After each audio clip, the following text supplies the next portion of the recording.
Chapter 4, Lesson 2, Mexico and California. Vocabulary of the section: secularization, land grant, rancho. Lesson 2, Mexico and California. Build on what you know. When you go to a new school or get a new teacher, the rules might change. When Mexico gained its independence, the new government changed some rules in Alta California. Change in Alta California. Main idea: the Mexican government changed the laws that governed Alta California. While people fought a war for freedom in some parts of New Spain, Alta California stayed peaceful. The people there were cut off from the rest of New Spain by mountains and deserts. Little news of the war reached them. When the war ended, Californios accepted Mexico's new government and constitution. Mexico's new laws. Mexico's new constitution made all of its people citizens. A citizen is a member of a city, state, or nation. Mexico's citizens included the people of Alta California. Mexico's laws said that all citizens would be equal. Although the laws recognized California Indians' equal rights, the laws were ignored. The government of Mexico paid little attention to Alta California. It changed the region's government, but it did not make people follow all of the laws. Changes in government. In 1822, Luis Antonio Arguello was chosen to lead Alta California, but he was not actually the governor. Mexico did not choose a new governor until 1825.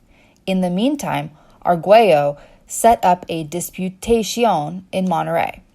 The Diputación was an assembly or group of citizens that made laws. Citizens of Alta California chose the members of the Diputación.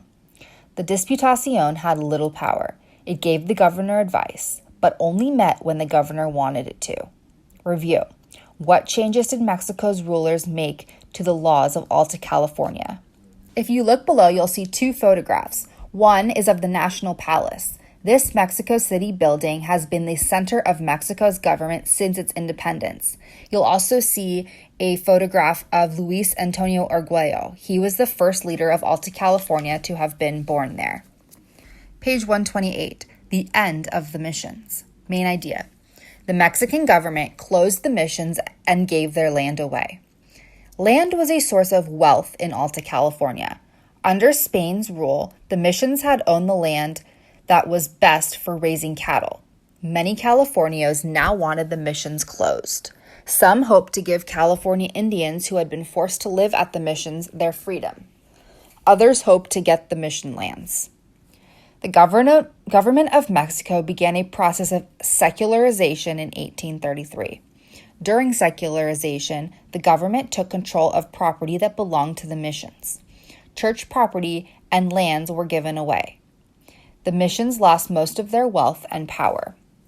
Mexico's leaders wanted to make Alta California's economy stronger. Half the former mission lands were to go to the people who would start farms and ranches that would bring trade to California.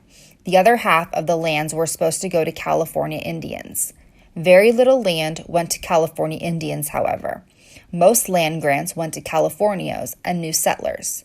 A land grant is an area of land that is given away.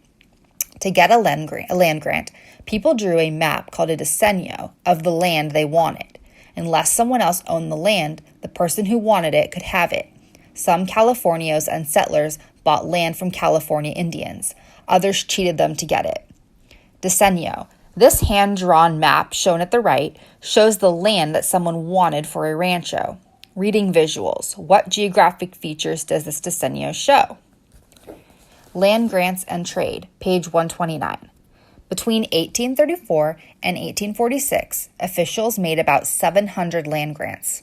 They gave away more than 8 million acres of land. Many land grants became part of ranchos. A rancho was a cattle ranch. Some California Indians who had farmed and herded on the missions stayed to work on ranchos. Others tried to return to their old ways of life. Mexico allowed ranchos to trade with people from other countries. The ranchos exported cattle hides and tallow or fat, which brought money into Alta California. Through this trade, the ranchos made their region's economy stronger. Review. What did Mexico's leaders do to make Alta California's economy stronger? Cattle. Ranchos kept large herds of cattle, which you can see shown in the photo at the right. Lesson summary. Alta California became part of Mexico. The Mexican government closed the missions. Most of the mission land went to rich Californios. Many California Indians worked on ranchos, raising cattle for the hide and tallow trade. Why it matters. As farming and ranching grew in Alta California, so did trade with people in other countries.